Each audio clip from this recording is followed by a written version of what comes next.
Welcome to my channel people. Author link will be on description, make sure to check it out. Get ready, the devils are soon going to make their move. Yelled Kurohanu at the top of his lungs as various dogs of all kinds of breeds started coming out of their houses and faced the gate of hell that had an eerie red aura accumulating on it, suggesting the incoming wave of devils. And just as the dark night completely covered the sky, leaving only the moon to shine its light upon the world, devils slowly started leaving the portal one after the other, starting with the weakest kind, devil beasts. The power of these beasts ranged between elite Chunin level and Jonin level, and they kept coming out one after the other, which brought a frown to Kurohanu's face as he quickly ordered, "Get ready, today's wave is bigger than usual, so these are devil beasts huh?" muttered Bakurio as he thought, "This is a good chance for me to accumulate some souls and evolve Yomi no Kuni. But let's test them first." Then, Bakurio rushed in front of the dogs, surprising them as he attacked a devil beast that was at the Jonin level. "Rasengan," muttered Bakurio, and the famous Rasengan soon formed on his hand, and he easily dodged the sharp and fast claw of a lizard-like devil beast with dark scales oozing a dark poisonous smoke, and it was at least 5 meters high. Bakurio plunged the Rasengan right on his head. That was easy, he thought as the beast screamed in agony. Woo! But Bakurio soon noticed that his Rasengan actually didn't finish it off, and he couldn't help but frown slightly while dodging its next attack before he began accumulating lighting inside his hand that soon caused a terrifying sound like 1,000 birds chirping at the same time. It was the Chidori. And he immediately plunged it at the beast's slightly dented scales from the Rasengan, but he was in for another surprise, as even this was barely enough to penetrate the beast's defense and plunge into its brain. What the hell? This defense is beyond normal, thought Bakurio before he noticed a red stream was leaving the Hell's Gate and gushing into the lizard's injury and started healing it at a terrifying speed. They can actually sustain this much damage without dying. I guess these beasts aren't using their brains in the first place. And what's this red energy? Observed Bakurio before he heard Shiroinu's gentle voice in his ear. Bakurio-kun, those beasts can only be killed by completely destroying both their heads and hearts. Otherwise they will keep regenerating. I see, this makes them truly annoying to face, especially with the addition of their huge durability. Responded Bakurio before he used his appraisal ability on a monkey-looking beast while using another Chidori to finish off the current one he was fighting by stating it in the heart before its brain could recover. Low Devil Monkey Level 60, Elite Monster.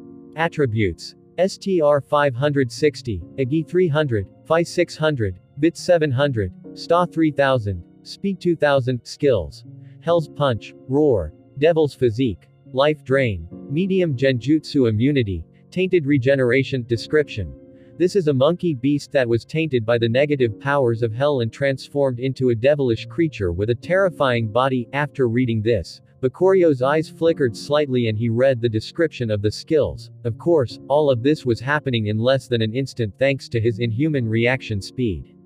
Hell's Punch. Gather chakra and hell's energy in the hand before punching, resulting in a destructive attack. Roar. Accumulates chakra and hell's energy inside the chest before roaring, which creates a terrifying shockwave. Lesser Devil's Physique. Increase the defense of the body by 50%. Life Drain. Consuming non-devil beings allows it to restore its health. Medium Genjutsu Immunity. Can resist any Genjutsu below a rank. Tainted Regeneration. Passively heal from any injury as long as there's hell's energy. Stops working if both the heart and brain are destroyed. Bakurio's jaw almost fell to the floor after seeing the attributes and skills of this beast that was supposed to be only at Jonin level. As if feeling Bakurio staring at him, the devil monkey rushed at him and used the Hell's Punch, trying to smash him apart, but Bakurio easily dodged it and kicked it away with all his strength. Although it was as if he was tickling it, because thanks to its huge physical attribute and demon's physique, it didn't feel anything at all and instead attacked Bakurio with even more power than before.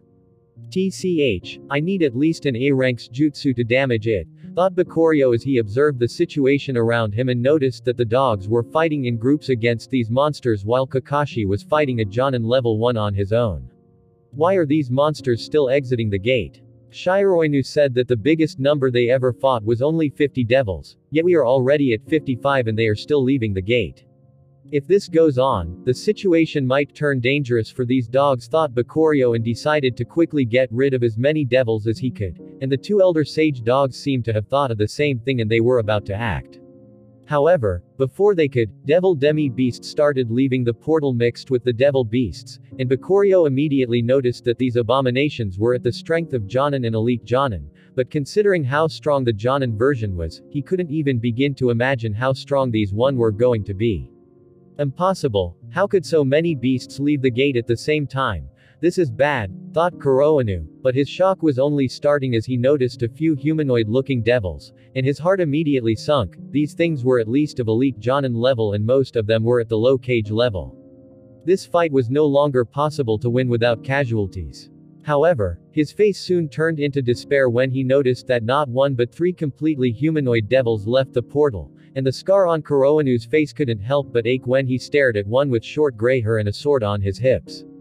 Quick! Activate the formation of purification, commanded Kurohanu, and instantly, Shiroinu moved into action along with others and a formation soon was triggered shining with a white light and started purifying Hell's energy, which in turn greatly hindered the devil's regeneration. The dog fought these devils for ages, they of course have some countermeasure for their abilities. Meanwhile, inside the chaos, Bakurio noticed that one of the devils with snake-like eyes was staring at him out of everybody before he whispered something to the man to his right that was wearing a scholar's hat and clothing and had a short black beard. Then, he turned his attention to somewhere inside the Osor mountain range and his horn started shining with a terrifying black lighting that he quickly lunged at the distance with a sick smile on his face. Surprisingly, he was aiming at the location where the young cubs were living and his attack was at the level of a tailed beast bomb. However, just as the lightning left from its horn, it was blocked by a terrifying tornado that was created by a huge beast-like roar that made the mountains tremble before a 3-headed dog appeared in front of Uwabami with all of its 6 pairs of eyes glaring at Bim.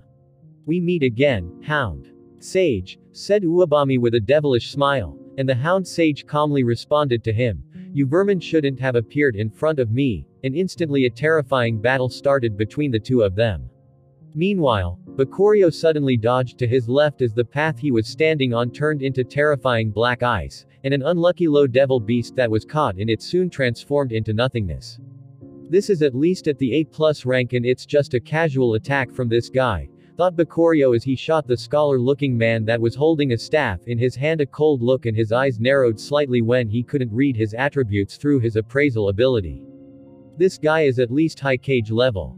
Interesting, thought Bakurio as a terrifying smile appeared on his face as his killing intent gushed from his body and said, "Don't die too fast." The scholarly man completely ignored Bakurio as he was unaffected by his aura and simply said, "What a waste of my time." Burn! Hell flame. A raging blue flame rushed at Bakurio like a deadly tsunami threatening to erase him from existence. This was the power that tempted many people to go to hell. Hell's flame, huh? It seems like a mixture of Hell's energy and fire chakra. Interesting, thought Bakurio before he quickly did some hand signs and created an enormous rock wall to block the flames. But the result was out of his expectations as the rock wall melted without any resistance and the flames kept rushing at him with an unstoppable momentum. The guy fighting the newly arriving Hound Sage is using a weird hell-infused lighting to fight, while the other is using hell-infused wind along with the sword to deal with Kurohanu and Shiroinu, and now this guy can use both Hell's Ice and Hell's Fire. This is going to be troublesome if I don't use my Mangekyo Sharingan, thought Bakurio before his body ignited with a white flame-like aura. This was his skill-burning aura, and with it being level 100. It increases all of his attributes by 35% at the consumption of 50 stamina per second. Feeling the power rushing through his veins, Bakurio then opened the 5 gates at the same time, which further increased his strength and speed by 200%, but unlike Guy, his body can handle it. Although it was also eating quickly at his stamina and burning at least 100 stamina per second. I have 30,000 stamina, I can keep this power up for 200 seconds. It should be enough to deal with this guy, thought Bakurio before he took out his legendary sword and rushed at the weird devil floating in the air at a terrifying speed while slashing his Hell's Flame in two just by the sheer air pressure created from his slash that was about to connect with the scholar guy's head. But to Bakurio's surprise, his enemy still appeared calm and collected as Bakurio's sword connected with a black substance that covered his body and mitigated a huge part of his attack. However, the calm look on the man's face soon turned into shock as Bakurio's slash cut through the black substance covering his body and created a huge gash that revealed even his bones. Plus 300% to damage when using the sword is indeed no joke, thought Bakurio, recalling the functions of his legendary sword while the scholar man made some distance between them with a frown on his face as he stared at his wound and muttered, "You actually injured me. How surprising. That sword of yours is quite special. My friend Hokusai would be quite interested in getting it." Bakurio felt his spine tingling and he noticed the guy fighting Kuroinu and Shiroinu staring at him with a cold look before he turned his attention to his fight and deflected Kuroinu's attack. "You don't seem worried about getting chopped up," said Bakurio, and the man gently shook his head before a dark substance covered every inch of his skin. This was Hell's Earth. Then he created an armor made of Hell's Ice as well that protected his body. On top of that, before he created a cubic barrier around him and left only a small part of his front exposed. "Now you can't do anything while I can keep attacking you however I want," said the scholar guy before he attacked Bakurio again, who had a frown on his face. "This is indeed annoying. The power of his spells is similar to my level 1 sharp transformation. It's unfortunate that I can't use Sage Transformation along with the 8th Gate's Jutsu since my chakra is already rampaging throughout my body and it's almost impossible to control TCH. Thought Bakurio, who didn't want to expose his sharp transformation, so he decided to brute force his way out of this. "Fine. I will see how many times you can resist getting chopped," muttered Bakurio as he easily dodged the Hell Flame and a few Hell Ice spears sent his way before he used his level 60 swift sword style that increased his attack speed with the sword by 300% and instantly slashed countless times at all the barriers and any attacks the scholar used. "This is impossible," thought the scholar as he found himself about to get chopped up and was only saved by black lightning sent by Uabami that made Bakurio retreat since he couldn't deflect it with his sword. "No bad brat," said Uabami. "Shu, you better go all out or I will kill you myself." The look on Uabami sent a chill down Shu's spine as he nodded and suddenly roared and transformed into a 3-meter-tall humanoid lion with a muscular build. "Human, you should be proud of forcing me to use my true strength. Hell's Fiend mode," yelled Shu. His orange lion fur turned completely dark and a dark armor naturally formed over his body with blue flames ignited from his hair and a red aura swirling around his body. "No, this is way stronger than a high cage. This is already at super cage level. How's this possible?" thought Bakurio, but Shu suddenly interrupted his thoughts as he rushed with his staff at him at lightning speed while accumulating Hell's energy on it and smashing it at Bakurio's head, who quickly dodged by jumping backward. However, as the staff hit the ground, it was as if a meteor hit it and a terrifying crater was created in it that engulfed many devils and dogs that were fighting nearby. However, Bakurio noticed that the attack wasn't over yet thanks to his future sight as red light accumulated in the cracked ground before it rushed at him like a terrifying laser made of Hell's energy. "Let's see you surviving my Hell's smash," said Shu, who discarded his scholarly appearance and transformed into an unleashed beast. Bakurio snorted at him before he slashed at the air in front of him countless times, and those slashes magically hit the unsuspecting Shu, creating huge sparks on his armor and even creating a few injuries on his body.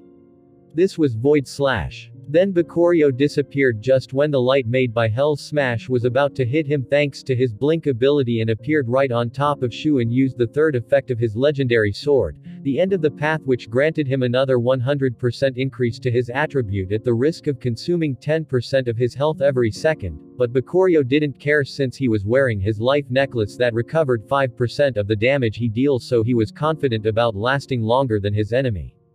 Void Slash. Bakurio used Void Slash at point blank just for its defense penetration property to increase the effectiveness of his slash, and he even coated it with his sharpest wind energy, although he didn't use sharp transformation. Nothing seemed to change about Shu's appearance, but Bakurio simply slashed again at an unseeable speed before he cleaned his sword from Shu's blood and started walking away from the guy. "Ha ha ha ha, you think you can harm my indestructible body? Stupid kid, daring to turn your back on me. Die!" yelled Shu, but suddenly, his whole body was cut into 2, before it turned into 4 and then 8 and then 16. "Impossible," said Shu as light faded from his eyes and the purifying formation hindered his ability to restore his body. "Now then, who wants to die next?" said Bakurio with an eerie smile as he absorbed Shu's soul before he turned his attention to the rest of the devil beasts, and before they could move, he used his still empowered state and used the second effect of his sword. Doom Slash. This skill created a terrifying fan-shaped dark slash that immediately killed 50 devil beasts of varying ranks that were still near the barrier before that slash entered the barrier and disappeared from view. What kind of strength is this? Muttered Kakashi as sweat slowly fell from the side of his face as he retrieved his hand that was covered with Chidori from the heart of a Jonin-level devil beast. Shoo! Yelled Hokusai as he also used his Hell's Fiend transformation and was about to rush at Bakurio, but Uebami appeared out of nowhere and stopped him before he dragged him away, leaving the rest of the devils behind to fend for themselves as they started fleeing from the beast-like human that appeared more of a devil than any of them, with his blood-red eyes thirsting for their blood. What kind of a monster is this? He actually slew all these devils on his own. Will he turn his sight on us soon? He seems to be thirsty for blood. Countless murmurs echoed from the ungrateful dogs who were fearful of Bakurio's primal show of strength and carnage, but he wasn't bothered by it because he knew that this was just how this world worked. The strong are always feared, especially when they are strangers, and other than the three sage dogs, no one else knew about Bakurio before his coming here. The three-headed hound sage, noticing this, immediately approached Bakurio and said gratefully, "Young man, thank you for helping us out. Even with you here, we still lost a few fighters. I can't imagine what would have happened without you." Hearing this, the other dogs slowly started getting over their fear and they began thanking Bakurio for his help as they tended to their wounds. Meanwhile, Bakurio didn't care at all about these dogs' views of him. Instead, he was focusing on a few notifications that appeared in front of him. Congratulations host. Your ability Yomi no Kuni has advanced into High Yomi no Kuni. Congratulations host. You have reached level 100. Your save and load ability has gained 2 more save points. Your inventory has expanded. You have unlocked the class system. Bakurio was intrigued by the new additions to his system, but he first had to deal with the current situation, so he said to the hellhound-looking dog from the myths, "You are welcome. Did such a huge invasion happen before?" "No, this is the first time such an invasion happened, although I know the guy that fought me. He's actually one of the snakes from Raichi Cave that entered hell when he was contesting for hegemony with the current white snake sage. I didn't expect to see him still alive," said the hound sage from its middle head while the other two kept observing the gate warily. Bakurio's eyes widened slightly and so did Kakashi's as he approached Bakurio and listened to their conversation along with Kuroinu and Shiroinu. "That guy seemed strong," said Bakurio, and the hound sage agreed. "Indeed, he could match me in terms of strength despite him not using the Hell's Fiend transformation," replied the hound sage with a hint of shock in his eyes. "Bakurio, are you alright?" asked Kakashi and received a nod from Bakurio as the latter said, "You should report this to Fugaku and Minato after we go back to Konoha." Kakashi nodded at him and kept staring at him with some fear in his heart. "How strong are you? You didn't even use your special eyes," thought Kakashi after remembering the way Bakurio went on a killing spree and dismantled the devil forces with only his sword in hand. "Now then, can you let us start the trial? I can't wait to learn your sage arts," said Bakurio, and the hound sage calmly nodded and said to Shiroinu, "Lead our friends to the testing area." "Yes sir," replied Shiroinu before she said gently, "Please follow me," and Bakurio and Kakashi immediately followed her, of course not before Bakurio stored all the bodies of those devils inside his inventory and collected all the items that dropped which only he could see. "Thank you again for helping us," said Shiroinu gratefully, and Bakurio simply smiled at her and said, "It's fine." While inside he thought, "My presence here was probably the reason such a thing happens in the first place. And they probably already guessed this. Yet they are still acting this friendly, so maybe befriending them isn't that bad." After walking for a while, they reached another mountain that was filled with all kinds of seals. This place is the Chamber of Discovery where the trial is going to take place. There are many rooms inside, so just pick one and close the door behind you and the test will automatically start, said Shiroinu gently before she went back to the gate of hell to stand guard just in case something else happens. "Don't you think they are being ungrateful?" asked Kakashi, all of a sudden surprising Bakurio as the latter replied curiously, "Why do you think so?" "I mean, you just basically saved their asses and they still ask you to go through some dumb trial," replied Kakashi with a lazy look, and Bakurio couldn't help but smile and say, "Well, to be fair, the situation wouldn't have developed this way if I wasn't here, but the other reason they still asked us to go through the trial is because usually, they aren't just to select people, they are also necessary to see if you have the talent to learn their sage arts or not. Otherwise you will end up transforming into a dog, or worse, die. I see, replied Kakashi, and they immediately entered a room each. Meanwhile, inside of hell, Uebami and Hokusai were currently kneeling right in front of Amatsu, and the latter said with a voice filled with emotions, "Your Highness, please take revenge on that bastard, he actually killed Shu and absorbed the souls of our soldiers." Amatsu stared at him for a while before she said, "I didn't expect him to be this strong. Not bad." Then she turned to Uebami and said, "Go to the room of life and use Shu's soul fragment to revive him through the King of Hell. You can choose who do you wish to revive as well, although it will take some time for their souls to recover." "Thank you, Your Highness," said Hokusai gratefully before he took his leave. He knew Shu ages ago and they both entered hell near the same time. Shu used to be a lion with a territory, and one day after a few humans tried to invade his territory and almost killed him, but a gate of hell appeared near him at the last second and he entered it without hesitation. Hokusai on the other hand used to be a ruler of an ancient country that was very proficient with the sword, but one day they had to fight with another country and some of his people decided to betray him when they thought they were going to lose, so he ended up entering hell seeking power to get revenge.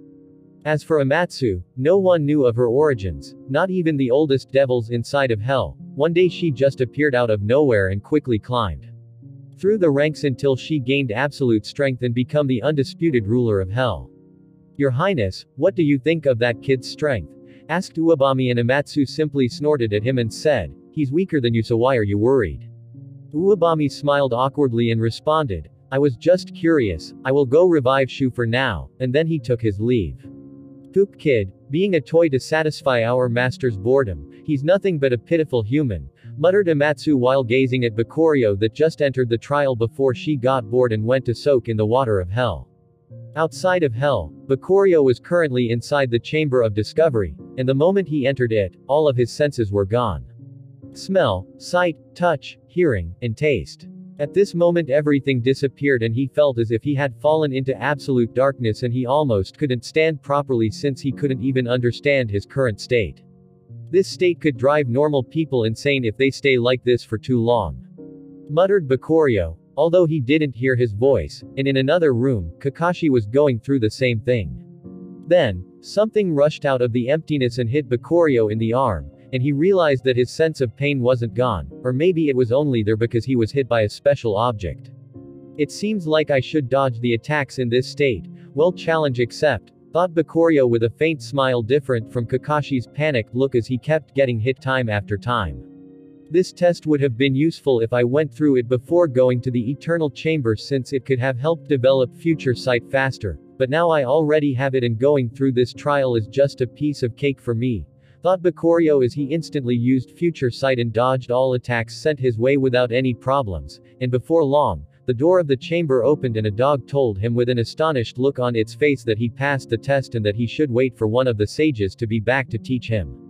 Finding himself with nothing to do, Bakurio used his Byakugan to try and see what was happening with Kakashi, but he couldn't see anything. Surprisingly, their seals are so advanced to the point that they can block the Byakugan's ability to see through things, thought Bakurio in amazement before he went back near Hell's Gate and tried to use his Byakugan on the portal. But just as before, his vision couldn't pass through the barrier, and this time instead of getting blocked, it got completely distorted, making him feel nauseated instead. What about the Eye of Truth? Would be able to see through these things, thought Bakurio, and he immediately put it to the test. His Eyes of Truth were extremely hard to level up, and currently, it was only level 10, unlike his Byakugan which already reached level 100 during the past few months, in real-world time. Bakurio's vision suddenly turned completely still, and he started seeing a river of red energy coming from the portal to hell, and another river of natural energy getting absorbed by the portal. This portal appears to be using the natural energy in the air to power up its functions. Was it just a coincidence for it to be placed here in such a sacred ground that's rich in natural energy? Or was it intentional? Bakurio's eyes narrowed slightly before his gaze shifted into the portal and tried to see through it, and this time he succeeded. He saw a vast desolate land with terrifying and destructive weather. Hell flames raged on some places, hell's ice storms engulfed others, and all kinds of disastrous phenomena occurred. However, in spite of all this chaos, there was a palace standing firmly on top of a black mountain that resembled the Osor. mountain chain, and behind that palace was a huge king of hell, the same one that a Rinnegan user can summon through their Naraka path. However, different from just the head that the user of the Rinnegan can summon, this one here was the full body and it was huge, at least 30 meters tall, and its eyes weren't controlled by the Rinnegan. Instead he was sitting silently behind the palace inside a huge open hall with banners around him that had the word Judgment written on it. Currently, Uwabami was feeding it the souls of some of the people that died and they were slowly getting brought back to life thanks to the King of Hell's ability. This was a being born naturally from hell to oversee it, just like how the Death Reaper was born from the Pure Lands to oversee the dead. He's actually reviving those devils. Did they have some parts of their souls stored here? Sneaky bastards, thought Bakurio before he turned his attention to the palace and noticed that it was empty with only one woman inside it and she was having a bath in a pitch-black pool that was bubbling from time to time and gave him a chilling sensation. Who's this woman? Thought Bakurio, but suddenly, the woman stared in his direction and smiled faintly before moving her lips and Bakurio could understand what she said. Peeping isn't nice. Before her red eyes suddenly shined with a terrifying light and Bakurio felt as if his head was about to break apart as he felt a strong tug on his very soul. Uggghhh. He suddenly fell to the floor while holding his head, but he quickly cast recovery on himself and chugged down a health potion before he felt the pain weakening slightly. What was that ability? Bakurio felt as if his very soul was punched directly and almost got destroyed in the process, and if not for it being tempered by nature's energy multiple times from the different sage arts, he would have probably died right now. If my guess is correct, that woman is truly terrifying. I need to find a way to protect myself from these kinds of attacks in the future, muttered Bakurio before he stood up, and Shiroinu, who noticed what happened to him, quickly rushed to his side and helped him up. Are you okay, Bakurio-kun? I'm fine, it's just a backlash from using my previous power. He lied. You can go rest if you want in our living grounds, said Shiroinu with a worried look on her face, but Bakurio simply shook his head as he thought, how can I rest with such a being existing in the world? I'm okay, can I start learning sage arts? Shiroinu stared at him silently before she nodded and said, follow me, training our sage arts is a bit tricky. Meanwhile, inside of hell, Amatsu had an intrigued look on her face as she muttered, oh, how surprising, he actually survived that attack and he's already back on his feet. This kid is indeed not simple, but now is not the time to make our move. Our master's plan comes first. Then she closed her eyes silently inside the pool. This pool was a natural treasure that naturally combined hell's energy with nature's energy, and the longer she stays inside of it, the stronger she becomes. Back outside of hell, Bakurio spent the day learning the dog's sage arts from Shiroinu and Kuroinu that heavily relied on enhancing the senses, and before long, a notification appeared in front of him. Congratulations host, you learned Dog Sage Arts level 1. Each level increases the user's strength and agility by 7 points. Bakurio didn't care much about the increase in attributes. What he cared most about was the increase in his already incredible senses, and right now he could even feel people even with his eyes closed. You are truly a great genius, said the Hellhound Sage as he approached Bakurio, who just opened his eyes after completing his training. Thanks for the compliment, replied Bakurio calmly before he asked, is this the only reason you wanted to see me? Those devils' actions were out of our expectations. We didn't even think that they had that much power, and it worries me to think just how much they are still hiding. Bakurio glanced at the three-headed dog in front of him and couldn't help but say, it's wise of you to worry, but the situation is beyond your control, so you are simply wasting your time. I saw a little bit inside of hell with one of my abilities and I noticed that they could revive their own people. Impossible, said the Hound Sage with a startled look on all of his heads, but Bakurio simply shook his and said, I'm serious, this matter appears to be far more than what your tribe is capable of handling. I will see what I can do when I go back to the village. If all the devils we killed throughout our stay here decided to attack at the same time, this world would be doomed. Bakurio nodded in agreement, and remembering the terrifying aura of that woman, his mouth twitched slightly as he thought, this world is probably already doomed even if we don't include the rest of the devils. After informing the Hound Sage about the seriousness of the situation, Bakurio decided to make his way back to Konoha alone since he already achieved his goal and Kakashi seems to be going to take a while before he could pass the trial anyways. Finally, I'm free to check the changes to the system, thought Bakurio, and the first thing he did was to check what he got from killing that devil Shu whose power level already reached the ranks of super cages such as Madara and Hashirama, although this rank is also split into low, middle and high, and this guy was at the low level which is Kurama's level of power. Bakurio opened his quest tab and he immediately noticed 2 completed quests, Quest Ninja Killer, High Cage Kill 1 High Cage Level Ninja. Reward. 30,000 points, Summon Higher Undead Quest Ninja Killer, Low Super Cage Kill 1 Low Super Cage Ninja. Reward 60,000 points, Ring of the Ages, another undead skill, thought Bakurio as he remembered his skill. Summon Lesser Skeleton which he rarely uses because of how weak it was currently, but this skill might change his opinion on the usefulness of the skill. Summon Higher Undead Level 1, allows the user to summon higher forms of undead by consuming multiple corpses. Level of power depends on the quality and quantity of the corpses. Ring of the Ages Level 130, Legendary. Type. Accessory. Description. A ring that was once worn by an immortal and was blessed by its own blood granting it life-prolonging effects. Function 1. Increases the host's HP recovery by 100%. Function 2. Increases the host's HP by 50%. Function 3. Defy the Ages. The longer the host keeps wearing this ring, the stronger its previous effects would get, plus 10% to F1 and plus 5% to F2 each year the host lives. This ring is truly a one-of-a-kind treasure. The longer you live, the stronger it gets. What kind of stupid item is this? Thought Bakurio, amazed by the incredible rewards of the system before he wore the ring without any hesitation and immediately felt as if his whole body was revitalized. What a great sensation, thought Bakurio as he made his way out of Kakashi's house and towards his own while checking his other rewards. I got many drops this time, and for some of them, it is my first time seeing them, thought Bakurio as he checked his now larger inventory.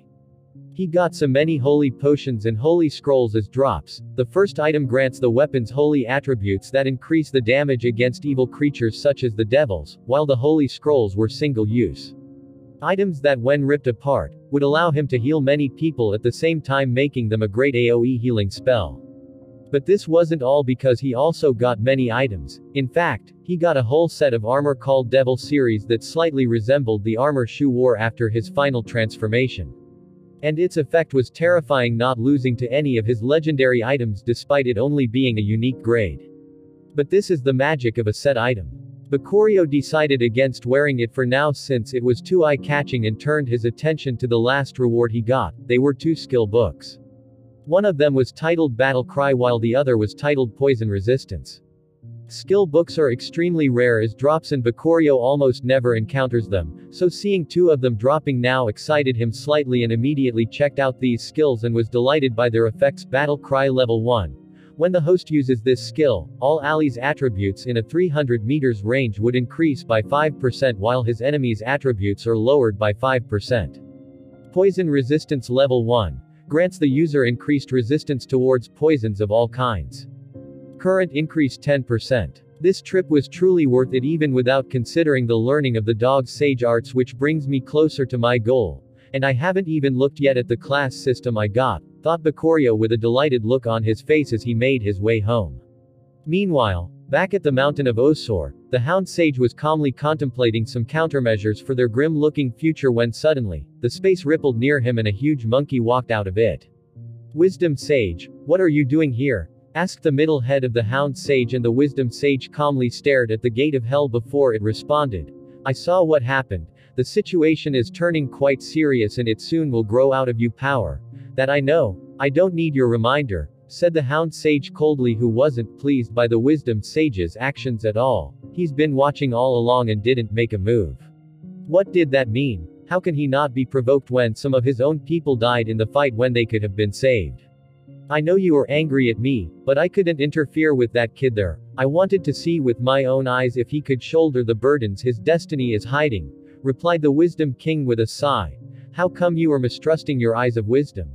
Asked the Hound Sage in surprise, and the Wisdom Sage only shook his head and said, after seeing how the Great Toad Sage easily lost his sight, I decided it was better to try and trust on the eyes that see the present rather than those that see the future, especially with how turbulent the river of time is being recently, and even the Black Tortoise Sage's abilities are being affected by it. So what brought you here then? Asked the Hound Sage, and the Wisdom Sage replied, you should know of our responsibility to the world as we are the creatures blessed by it. You took that responsibility by guarding the gate of hell, although you also have your own personal responsibilities tying you to it. Shut up. Don't talk about this in front of me or I will rip your head out, said the Hound Sage with a terrifying killing intent, something he didn't even direct at the devils, which made the Wisdom Sage frown slightly before he said, what I'm trying to say is that you are weak, although you are talented, but right now you are only using 2/3 of your potential. The Wisdom Sage pointed at the right head of the Hound Sage that had clear nature markings on it, and then he pointed at its middle head which had a terrifying amount of pure chakra concentrated on it. But then he pointed at its left head that didn't have anything special and said, you should know how strong you can be if you trained with hell's energy, and your body is naturally suited for it, yet just because of an order that no one remembers but you keep hindering your progress. For how long are you going to keep waiting? I said shut up you damn monkey, said the Hound Sage with a terrifying roar that shook the whole Osor mountain range and blasted his makeshift house into pieces, but the shockwave simply passed through the Wisdom Sage's body as if he wasn't there as he said, consider my words, the situation is far more urgent than you think, said the Wisdom Sage before he disappeared without a trace just like he appeared. The Hound Sage snorted slightly and turned his complicated gaze at the gate of hell before he averted his eyes once more. A promise is a promise, and even if his race forsakes everything, they will never forsake their loyalty and break their promises. I didn't expect this class system to work this way, thought Bakurio to himself as he reread the notifications related to the class system that appeared after he reached level 100. Congratulations host on unlocking the class system, calculating possible classes. Calculations complete. Host can choose from the following classes: ninja, monk, samurai, doctor, scientist, blacksmith. A long list of classes appeared in front of Bakurio, and he could choose any of them. Each class has its own benefits, such as an additional fixed amount of attributes that would be immediately added to them for each future level up, which are different from the usual 5 attribute points per level. There were also unique skills related to the classes. For example, picking the doctor class grants an additional increase to the effectiveness of all healing-related skills. Blacksmith grants an increase in the success rate of a forging or upgrading process, and so on. Picking a fighting class like ninja or samurai can increase my strength, but the other classes are also not bad, plus I'm not sure if these are all the benefits I might get. After some contemplation, Bakurio decided to go with his gut instincts and chose the ninja class since this world revolves around them. The ninja class has been obtained successfully. Host has received the skill light footwork. Host has received the ability way of the ninja. For each level up above level 100, the host gets +1 points increase in strength, +2 in agility, +1 in stamina, +2 in spirit. Bakurio instantly felt a heat rush through his body as a notification appeared in front of him. Host current level is 108. You have gained +8 STR, 16 Agi, +8 Sta, +1 6 speed. Not bad, muttered Bakurio with a smile before he checked the description of the skills he gained. Light footwork level 1. Gain +2% increase to movement speed. Way of the ninja. +10% increase to the effects of all types of jutsu used by the host. I don't think these are the only benefits to be gained from classes. Further benefits are probably unlocked through leveling up or some other conditions, thought Bakurio, and decided to spend more time leveling up in the future. Meanwhile, as he was contemplating the benefits he gained from leveling up, in the Hokage's office, Kakashi's summon Pakun was currently delivering a message sent by Kakashi after finding himself stuck inside the trial. You said you have a message from Kakashi. Why isn't he here to deliver it himself? Asked Fugaku while staring at Pakun stoically. He's busy training and can't stop for now. You will understand when you read the message, replied Pakun before he gave Fugaku a scroll. If the situation is as troublesome as this dog is describing, could he really not stop his training to deliver the message himself? Thought Fugaku, finding the situation kind of weird as he picked up the scroll and started reading its content. However, the more he read, the more his expression darkened and he eventually slammed the table and stood up with an astonished look on his face. How could this be possible? What's wrong, Lord Fifth? Asked Shikaku, who was surprised by Fugaku's reaction. Fugaku didn't say anything and only pondered slightly before he gave the scroll to Shikaku and allowed him to read it for himself. Is this really true? Asked Shikaku with his hands trembling slightly and cold sweat falling from his forehead. Pakun nodded his small head reluctantly and said with a heavy look on his face, "We lost many of our brethren, and if not for Bakurio-kun eventually defeating that wave, we would have probably been annihilated. For such a huge danger to be kept at bay this long of a time, your tribe truly did this world a huge favor and sacrificed a lot," said Shikaku while letting out a sigh, and Pakun only nodded silently. "You said some of them were already at Super Cage level yet Bakurio was able to beat them?" asked Fugaku, and Pakun nodded before he described the fight to the two of them in further details, shocking them even further before Fugaku immediately turned to Shikaku and said, "Quick, send someone to summon Bakurio, I need to talk to him and hear his experience directly." Shikaku nodded at him and went to carry his order while Fugaku thought with a worried look, just what kind of entities this world is hiding, first Dark Chakra and now this.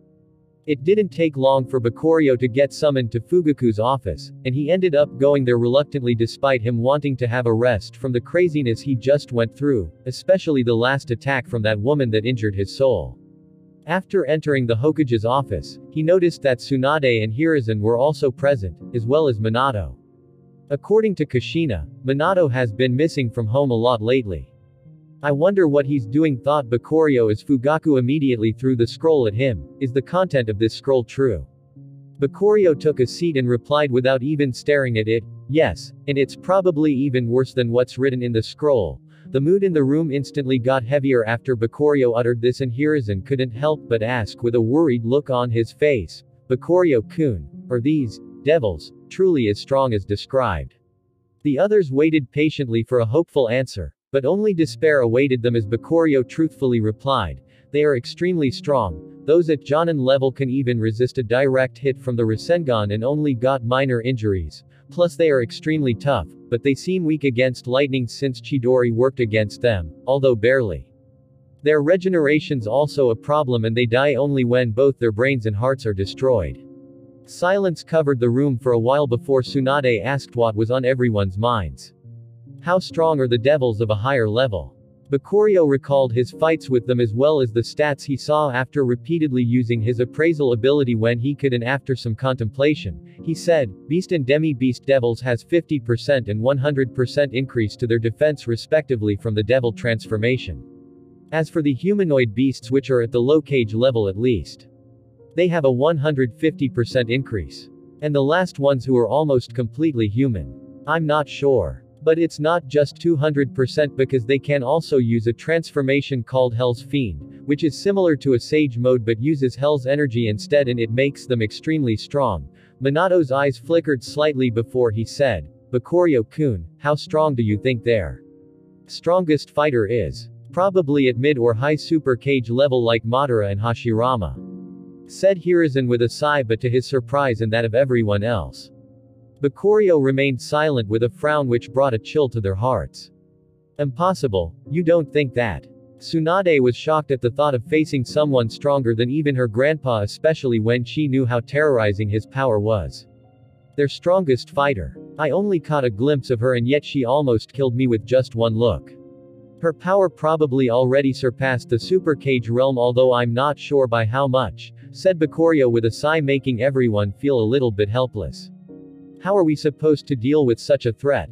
said Fugaku with a worried look, which was shared by everyone, but no one had a response to his question.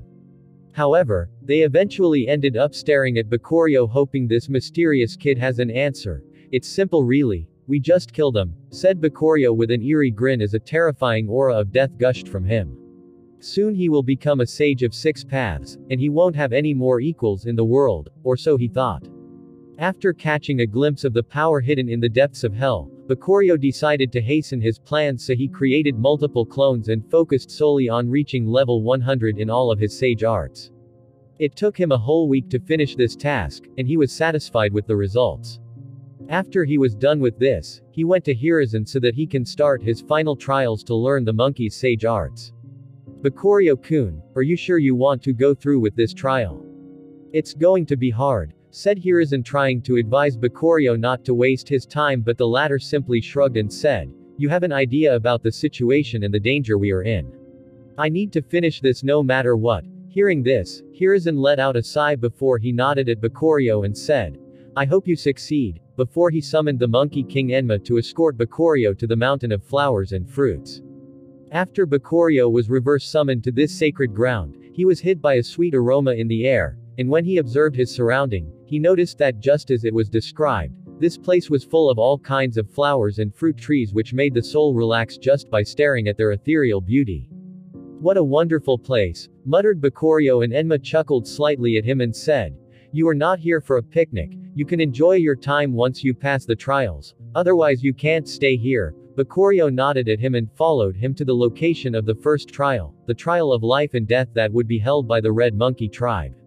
I can't lead you any further from here, the Red Monkey King will take you to the location of the trial, said Enma as they reached a territory full of red houses, and not long after, a tall and thin red monkey approached them with an emotionless look on its eyes as he observed the two of them before he nodded at Enma and said to Bakurio, Follow me. Bakurio nodded at him and followed him silently, and before long, he was led to a statue of a monkey that had red eyes that appeared to be made of gems. Stare at the eyes of the statue, and the trial shall commence, said the Red Monkey King before he sat down to the side and observed Bakurio silently. He's completely different than Enma, is there a reason for this? Bakurio contemplated silently before he decided not to bother with such useless things. Enma said that this trial tests my survival abilities when I'm deprived of all of my power. This is no big deal for me, thought Bakurio before he fearlessly stared at the statue's eyes, which he guessed would probably put him inside a genjutsu for it to be possible. Just as Bakurio had guessed, the moment he stared at the statue's red gem-like eyes, he was immediately sent into a strong genjutsu where he felt as if he transformed into a mortal once more. His body was weak, he had no chakra, and even his thinking speed was slowed down. This is a terrifying genjutsu. It's at the level of Itachi's genjutsu, thought Bakurio as he observed the natural place he appeared in. It seemed as if he was in a forest and a voice suddenly whispered in his head. Survive for 1 week in the forest, well, this is going to be a walk in the park, Bakurio muttered confidently before he suddenly froze when he heard a terrifying roar coming from the sky above him. Roar! This roar caused the earth to vibrate and the clouds to part, which allowed Bakurio, whose eardrums were about to burst, to catch a glimpse of the creature behind this. It was a very huge red dragon that was at least 100 meters long, and it passed above him, casting a long shadow on the ground, making it appear as if night has fallen on that area. It seems like only my strength was taken. The creatures here are probably still strong. I need to be careful if I want to pass this trial, muttered Bakurio, completely ignoring the fact that he was overflowing with confidence not too long ago before he thought secretly to himself, as he always does, how come they know about dragons despite them not existing in the world outside? Is this genjutsu created based on my knowledge, or is there something more to this? Bakurio was truly confused, and he didn't want to voice this thought since he didn't know if those monkeys can observe what he was going through or not, just like how he never voices his true thought in the outside world in fear that the one responsible for the dark seed would hear him. I will confirm this when I go out, thought Bakurio before he started searching for a place to spend the night since he can't stay in the open like this. He would also need food and water to survive, and his hunter talent worked greatly in his favor in this kind of situation. Bakurio spent a few hours searching for a water source while avoiding any potential monsters, and thankfully the weather wasn't too hot so he wasn't dehydrated. Along the way, he collected a few items such as long tree branches and some vines, as well as some sharp rocks he found, and made some short spears so that he could defend himself with. I can hear the sound of water flowing, muttered Bakurio as he started walking in the direction he heard this sound, but he suddenly heard some rustling in the bushes, but it quickly disappeared. However, he was alert all the time and the sound didn't escape him, so he picked one of his makeshift spears and aimed it at the bush where the rustling came from and threw it with all of his strength. Thud! The sound of the spear hitting its target echoed, accompanied by a huge splash of blood before a beast howled in pain. Yuwu. This is a wolf, huh? Thought Bakurio before he remembered something very important about wolves. Wolves walk in groups, and they would go berserk if they smell the blood of their comrades the moment his memory gave birth to this thought. His survival instincts immediately kicked in and he started running in the opposite direction for tens of meters before he stopped and climbed a tree to hide in its leaves and observe his surroundings. Not long after, multiple wolves started howling at the same time, which created even more howling throughout the area as they started scouting the area in search of the one that killed one of their herd. That was a close call, thought Bakurio, and he was about to let out a sigh of relief when suddenly, warning alarms started ringing inside his heart and he instinctively covered his weakest uncovered area, his neck. And just as he did, a completely brown snake that was disguising as a tree branch suddenly lunged at him right at the moment when he let his guard down, and despite his quick reaction, he was only able to avoid certain death and got bit in his forearm instead. Damn it, I didn't notice it at all, thought Bakurio before he quickly grabbed the snake by the area near its head and threw it away to where he heard the wolves were about to appear in the hope they would go after each other. Let's hope this thing wasn't poisoned, thought Bakurio before he quickly sucked all the blood in his wound just in case and spat it out before he tore a piece of his clothing and patched his hand with it. I need to pay much more attention inside this place, otherwise I will fail this trial. And this is just the first one. How hard are the other three? Bakurio finally began to understand why Hiruzen couldn't complete these trials despite him being an experienced ninja. They weren't meant for normal humans in the first place. Bakurio's first day was miserable inside the forest. Getting attacked left and right without any rest put a lot of pressure on both his body and his mind, but his heartless eyes never showed any distress despite his body that was riddled with wounds and filled with injuries. Finally, a place where I can rest, muttered Bakurio, who had just found a small cave hidden behind some bushes, and he barely squeezed himself inside of it and spent his first night there cold and alone. The next morning, he went out again in search of food, but this time he was attacked by a leopard which he didn't expect at all, and had to fight to the death to barely kill it since he didn't have any of his powers. TCH, the worst that appeared yesterday were some wolves, but now there are leopards as well. Is the difficulty going to get higher with each passing day? Bakurio couldn't help but frown when he remembered the huge dragon that flew above him yesterday and the long shadow it cast upon the earth, and he didn't even want to imagine fighting it even if he had all of his powers. No, this test shouldn't be that impossible, otherwise Hiruzen wouldn't have passed it. There's probably some sort of trick to it, thought Bakurio, completely confident that he was better than that old cowardly bag of bones as he started contemplating everything he went through since he arrived here. A test of life and death, testing survival ability. Is it really that straightforward? Thought Bakurio while walking through the forest to the location of the river he found yesterday to get some water, but not long after he sensed that some other beast was not far in front of him and immediately became fully alert. That dragon is probably the key to this, thought Bakurio as he suddenly had a very bold idea and changed the direction of where he was heading. His new destination was to march in the same direction as the huge dragon from yesterday, and according to what he saw from climbing a giant tree, that dragon was most likely headed toward a giant black mountain that was at least 5 kilometers tall. That's probably where the dragon is staying, thought Bakurio before he started walking through the forest while trying to evade any monsters along the way.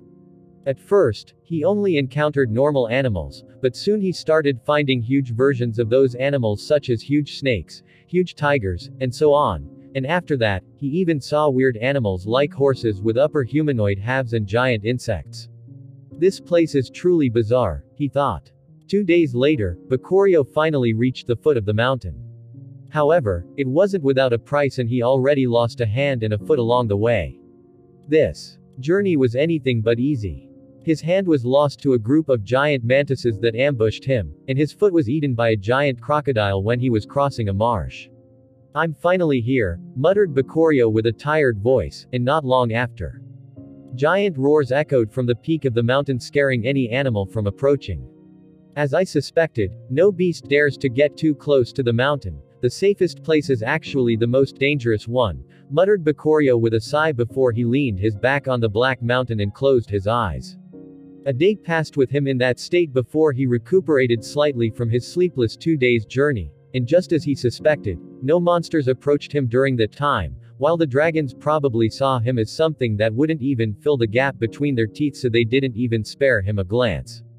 I need some food and water, he muttered before he started limping along the perimeter of the mountain in search for what he desired. After a few hours, he found a source of water and he immediately drank his fill before he began searching for some small prey he could hunt in his current state. Time quickly passed under the safety of the mountain, and Bakurio barely managed to survive for 7 days, although he was both starved and thirsty since he wasn't always able to get food and water with his injuries. Ellipsis. Back at the mountain of flowers and fruits, the Red Monkey King kept staring at Bakurio with its cold eyes. In the real world, only a day had passed, and he was surprised to see that Bakurio was able to pass their trial from the first try. After all, Hiruzen probably spent 100 tries before he found the trick to it. Bakurio's closed eyes quivered slightly before they opened and he stared curiously at his surroundings, seeing that he was back in the real world, and he was immediately hit by a strong sense of hunger, so he turned to the Red Monkey King and the latter said before he could even ask, "Congratulations on passing the first test. Follow me, I have some food prepared for you." "Oh, how considerate of you," said Bakurio with a smile as if he didn't suffer for a whole week, which surprised the Red Monkey King slightly. "My name is Shuma," said the Monkey King. This was him showing that he acknowledged the young man in front of him, and Bakurio nodded at him. "I'm Bakurio Uchiha. Can you please answer a question for me?" The Red Monkey King nodded at him calmly, and Bakurio immediately asked, "That Genjutsu I was in, was it based on a real place?" The Red Monkey King suddenly paused in his steps and stared at Bakurio deeply before he let out a sigh and said, "You are the second person to realize this. Oh, so my guess was true. Who was the first?"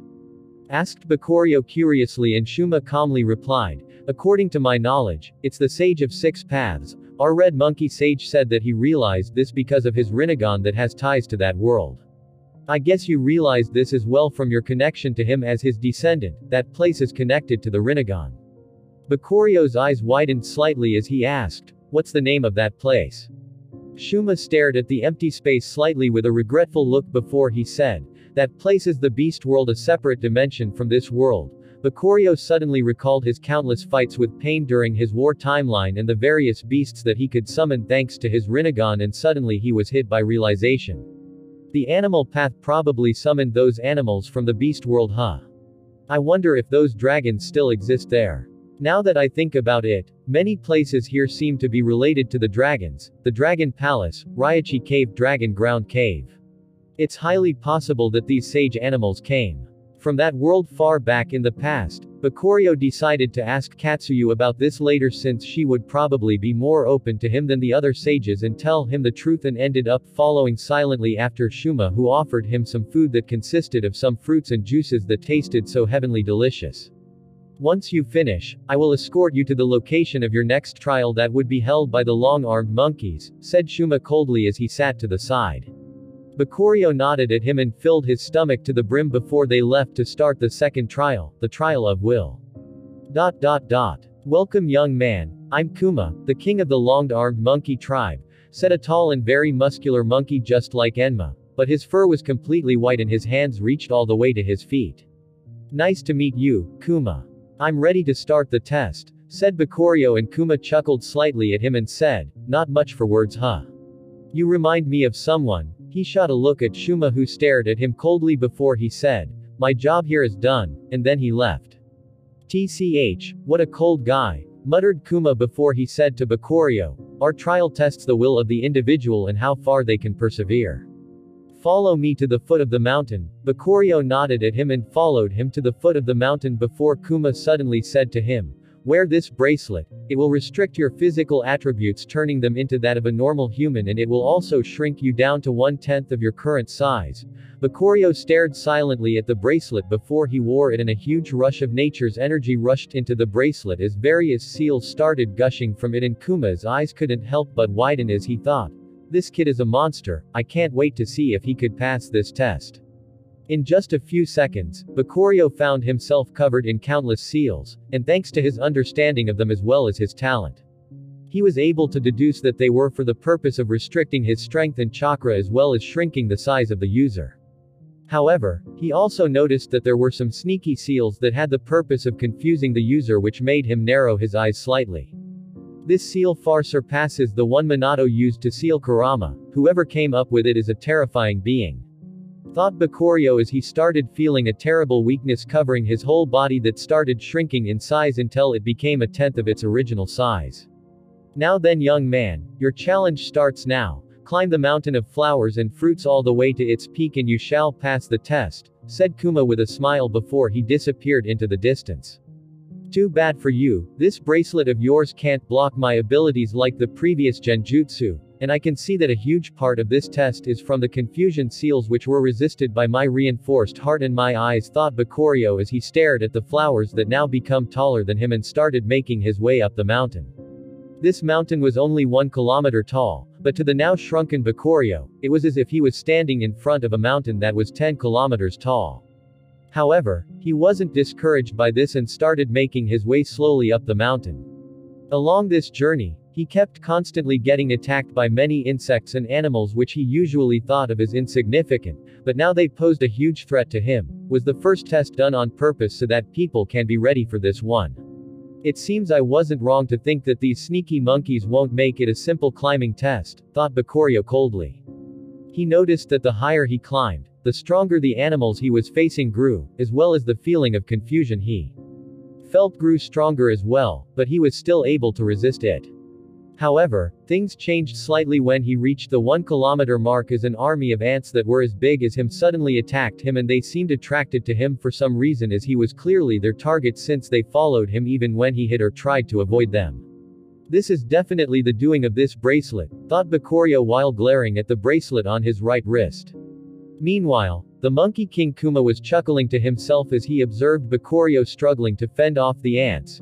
You made a mistake coming out too early from the first trial. You were indeed smart to figure it out, but you missed on a lot of experience that you could have learned, young man, he muttered to himself, but his eyes soon widened in surprise as a beautiful but eerie dark sword appeared on Bakurio's hand and he started chopping every ant that approached him with surgical precision. How in the name of Sage did this kid come up with such an item that fit his small size, muttered Kuma in surprise, not understanding the magic of the system items that could always fit to Bakurio's size. However, he didn't move from his place to interfere since using weapons was allowed. Meanwhile, after killing almost 100 ants, Bakurio ended up panting slightly and couldn't help but take a rest as he lay there on the ground surrounded by piles of ant corpses.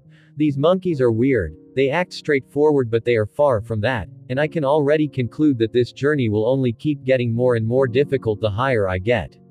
After staring at the pitiful experience he gained from these level 4 ants, Bakurio recovered his strength quickly before he started making his way up the mountain again. He noticed a pattern appearing along his climb. Every 1 kilometer, the confusion would rise a notch and he would face a strong animal attack. At the 2nd km mark, he was attacked by bees from the air trying to poke him. At the 3rd km mark, it was a mixture of bees and ants. At the 4th km mark, it was a bunch of worms that would split into more worms when he cuts them and they were the most frustrating enemy he faced so far, and his only thought when facing them was that it would have been much more easier if he could have burned them with some ninjutsu. At the 5th km mark, things finally took a turn for the worse as he was attacked by mantises, and he couldn't help but remember the right hand he lost inside the beast world and tightened his grip on his sword. After all, just because Bakurio hides his pain very well it doesn't mean that he didn't feel any. The experiences he went through inside that Genjutsu were far from fun after all. This is going to be a tough one, he thought as he started fighting with the mantises. This was the closest fight so far and he barely won it with a few superficial injuries here and there on his body. Phew, that was close, muttered Bakurio as he took a rest and continued his climb. His body was already extremely tired and he felt as if something was trying to influence him to make him give up but it was resisted continuously. At the 6th km mark, Bakurio was expecting another fight, but instead, he found himself facing so many giant dung beetles that were rolling giant rocks that they immediately threw in his direction. This is fucked up, muttered Bakurio while staring at the huge rocks rolling at him from multiple directions and even changing after colliding with each other, making them hard to predict or dodge, so he instantly used his multitask ability and quick thinking speed to calculate their trajectories. Kuma was surprised to see Bakurio walking forward calmly and the rocks seemed to be avoiding him on purpose as they always pass close to him but never hit him. No, this kid is making very small adjustments to his speed and movement, just enough to dodge the rocks. He's actually predicting their movement perfectly. What a monster, thought Kuma while recalling how Hiruzen managed to go through this place. Hiruzen actually hid inside a hole until the barrage of rocks ended. After the avalanche of rocks ended, the dung beetles quickly ran away unwilling to fight as if they knew the fate that awaited them, and Bakurio simply ignored them and continued on his way since he didn't spend too much energy here. Finally, the 7th km mark. I'm already 70% of the way muttered Bakurio, but he was surprised when he wasn't attacked and the whole place seemed kind of peaceful, which only further increased his wariness as his inner alarms started ringing. There's something weird about this place, thought Bakurio as he observed his surroundings closely before his eyes caught sight of something, and just as he did, he immediately jumped out of the way. Swoosh! A giant green snake that was hiding on a big plant jumped at Bakurio with its mouth wide open, wanting to swallow him whole, and if not for his quick reaction speed, that would have been the outcome. That was close, but I'm not the type of person to fall for the same trick twice, thought Bakurio as he readied his sword and faced the huge snake that was at least twice his size fearlessly. Come, he said with eerily calm eyes. The green snake hissed at him before it jumped at him again. Bakurio watched everything in slow motion now that he had his abilities and put his sword in an quick draw stance and waited for the last second when the snake's head was just a hand distance from him before he leaned to the right, dodging its lunge, and drew his sword instantly before he returned it to its sheath. Then, without even staring behind him, he continued his way to the top of the mountain as a clean cut appeared on the snake's body before its head slowly slid from it while its body kept spasming on the ground before all life left it. Bakurio continued his climb through the mountain of fruits and flowers while thinking, there's definitely something more to this test, the question is, when is it going to happen instead of if it will happen. At the 80% mark, Bakurio was attacked once more by many gigantic animals, but his fighting mastery proved to be too great and allowed him to survive through the onslaught, all the while resisting the power that was trying to confuse his mind. Although he was still injured despite all of his efforts as well as exhausted. After reaching the 90% mark, Bakurio encountered a statue this time. It appeared to be from the long-armed monkey tribe, and it was extremely huge compared to Bakurio's current size, and it reminded him of the one that used that strong Genjutsu on him and sent him to the beast world. This time, however, the statue had gem-like fingernails and it spoke from its mouth and said, only a monkey could climb any further. Then Bakurio felt a strong pressure weighing on his body and did not allow him to move any further up. Is this supposed to be a verbal test? He thought before he said with a smirk, can you not be racist? However, that didn't garner any reaction from the statue other than an increase in the pressure it was emanating. Well, I'm no monkey, but I still desire to climb this mountain, said Bakurio. However, just as before, he only felt the pressure on his body increasing and he was already barely able to stand. This is not good, I need to quickly figure out a proper answer, thought Bakurio as he started scanning his surroundings for any clues, but there was nothing out of place. The wind blew gently, the sun shined brightly, and the animals each went through their lives as normally while following the laws of nature. That's right, the animals. Bakurio suddenly noticed that some of the animals and the insects were moving around freely even past the 90% mark, yet they weren't hindered by the statue. There's definitely a reason for this. What does all these animals have in common with the monkeys? There's definitely a clue somewhere. Don't tell me. Bakurio was suddenly hit by a sudden realization as he observed the animals around him and what happened right after the end of the first trial before he said with a smile, I'm not a monkey, but I also enjoy the fruits and flowers this mountain has to offer. Right after Bakurio said this, the pressure disappeared and the statue spoke. You may pass. As I suspected, the name of this sacred ground as well as the fact that Shuma invited me to a feast right after I finished my first trial are both hints just for this moment, thought Bakurio, surprised by how well planned these trials were. I wonder what I will find on the peak of this mountain, muttered Bakurio as he continued his climb warily, but he was surprised when he didn't encounter any further dangers and his journey was pretty much smooth sailing all the way to the top. And just like that, he reached the peak of the mountain of flowers and fruits. However, different from the beautiful scenery he was expecting, the peak of this mountain was completely barren, with no beauty in sight. In fact, it simply felt empty. Bakurio's eyes widened slightly as he stared at this scene. His hardships led him to an annoying feeling made its way to his heart as Kuma suddenly appeared near him and chanted something, causing the bracelet to leave Bakurio's hand and his body slowly returned back to normal. However, he still didn't move from his position and simply stared at the land underneath him in confusion. Seeing this, Kuma cheerfully said, Congratulations on passing the second trial. The trial of will. Who designed this trial? Bakurio interrupted him coldly, but Kuma's cheerful expression didn't waver at all. The trials were designed in a collaboration by the four great wise sages. Then he walked beside Bakurio and stared at what he was staring at before he said, "Unlike what people might think, the top of the mountain has no hardships, in fact, it has nothing. This is a reminder to those that go through it. Sometimes, the struggles are far more important than reaching the goal, because once you do reach it, there will only be emptiness left. That I know very well. Take me to the next trial," said Bakurio coldly, not wanting to discuss this any further, and Kuma couldn't help but think. It seems like this trial hit a nerve on this kid's heart. Before he said, "Follow me, the next trial is the trial of the self, and it would be conducted by the four-eared monkey tribe." Bakurio nodded at him and followed him back down from the mountain, unaware that the statue he just encountered was observing him silently and relaying his results to the other statues. Kuma led Bakurio to the four-eared monkey king Renma. He appeared to be calm, but not the antisocial type like Shuma.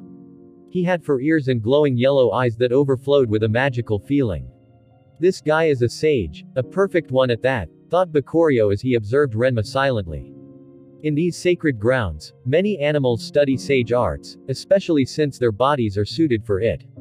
But even then, not many can truly master them since they don't have enough control or talent. So, most of them ends up in half-sage states like Jiraiya and his teachers. However, this Renma in front of him was actually a perfect sage. Meaning that these monkeys has at least 5 perfect sages. The biggest number he has encountered in one sacred ground. "Follow me," said Renma before he led Bakurio to a hall with only one statue inside that had 4 gem-like ears. "Are you ready?" he asked Bakurio, and the latter calmly nodded at him. And right after, the statue's ears started rattling slightly, creating a vibration that passed over Bakurio's body and resonated with him. Then, out of nowhere, a splitting image of himself appeared in front of him as a voice echoed from the statue's mouth. "No weapons or kekkei genkai allowed." Bakurio, who was about to retrieve his legendary sword, ended up stopping mid-action as he glared at the clone that appeared in front of him, as well as the countless seals covering the hall before he rushed at his clone, and it moved at the same time as him. He actually has future Sai. Bakurio was surprised by how perfect this imitation was, and when they clashed, he felt as if he collided with a rock. Strong. Is this really not a Genjutsu? Bakurio was confused as he kept clashing with his clone, but he couldn't gain the upper hand no matter what he tried to do. In fact, he was slowly losing it. This fight went on for a whole day before Bakurio stopped while panting, and so was his clone. How's this possible? How can they mimic everything, even my talents? This clone is actually getting stronger at a slightly faster rate than me as well. Ellipsis. Meanwhile, as Yuki was contemplating the weirdness of what was happening, a giant stone hidden inside the very center of the mountain of flowers and fruits was shining with a multicolored light that reflected Bakurio's image like a holograph. This was the Sky Stone, the rarest treasure of the monkey clan, as well as a treasure that made it possible to manipulate the advanced forms of the yin and yang, reality and life transformations, which is why they were able to create this trial. This is a power that anyone would desire, and if it ever lands in evil hands, the results would be disastrous. Thankfully, the monkeys were wise enough to avoid such a tragedy. Meanwhile, Bakurio was currently contemplating on how to surpass himself. However, such a question was never easy to answer. Thank you for listening, guys. See you in the next part.